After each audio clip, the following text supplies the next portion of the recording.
Hi guys, and welcome back again to the Frazzled Sociologist.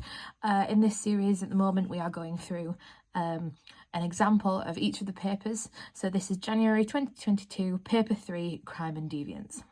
So outline and explain 2 ethical issues that sociologists using primary quantitative methods would have to consider when carrying out research. So the first thing we need to be looking at when we see this question is we need to immediately be thinking about what does outline and explain mean. Okay, you guys should be well aware by now that means we're doing peel paragraphs. Okay, we want 2 of those peel paragraphs for a 10 marker because they should be roughly 5 marks each.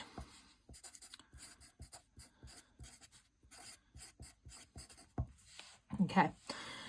Obviously, the question is asking specifically for ethical issues, so immediately you will have thought of PET, but ultimately, because the question is only asking for ethical issues, these are what we need to be focusing on, okay?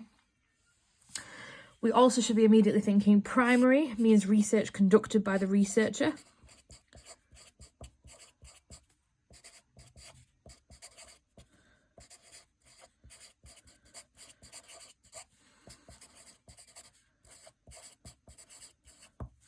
Okay, and quantitative methods, we should immediately be thinking that is going to be numerical data.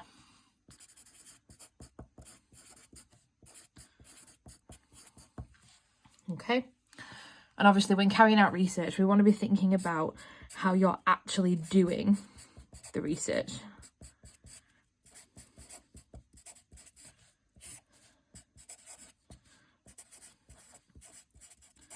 Okay.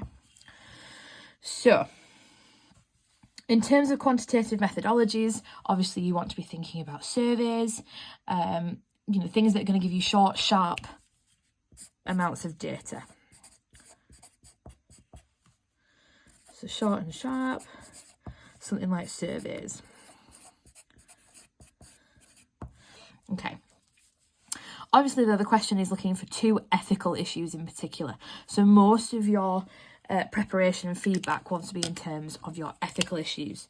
So as you guys should be well aware by now, obviously we need to be thinking about harm. And obviously you guys should know by now harm is obviously referring to any sort of psychological, emotional, financial harm that could come to the participant. You cannot cause harm to your participants, okay? Harm absolutely has to be protected. So any question where you're talking about ethical issues, harm could come up because that transfers to all things. We could also be talking about confidentiality.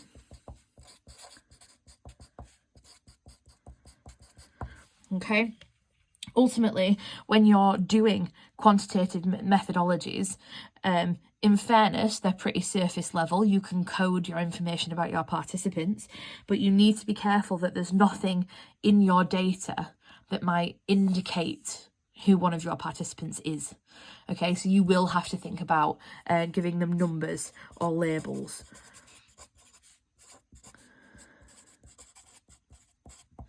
Okay. You should also immediately be thinking about informed consent.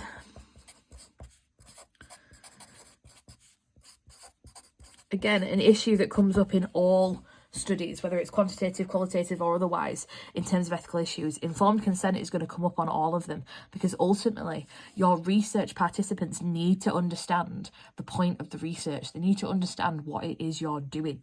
So informed consent can come up with anything, okay? And ultimately, when you're doing sociological research, especially with quantitative methodology, it can be quite hard to operationalise. Okay, and hopefully you guys remember that it's difficult to operationalise some sociological concepts. It's difficult to make them understandable to people who haven't studied sociology. So it can be really difficult to get informed consent because it can be really difficult to actually explain some of the sociology you're looking at in terms of this is what I'm looking for, this is what I'm going to do to you to find it. Okay, so that can be a problem. Now, to actually answer the question effectively, you need to link these ethical issues to quantitative methods in particular, okay, because ultimately that is what the question's asking for. So harm applies to anything, like I've said already. Doesn't matter if it's quantitative methodology or not. Okay, so specifically you might turn around and say, in a survey, you may ask something that is maybe a little bit uncomfortable for people. It might make people upset. It might be stressful, especially if it's in relation to crime and deviance. Okay, so that is the sort of harm you want to be sort of thinking about for those type studies. For informed consent, like I said, we've got operational issues. Okay, it might be that, again, in sort of things like surveys, it's difficult for you to really explain to the participant, because you're not doing something like an interview, what it is you're asking for, what it is you're trying to get them to understand. And if they've never done sociology before, that could be quite difficult.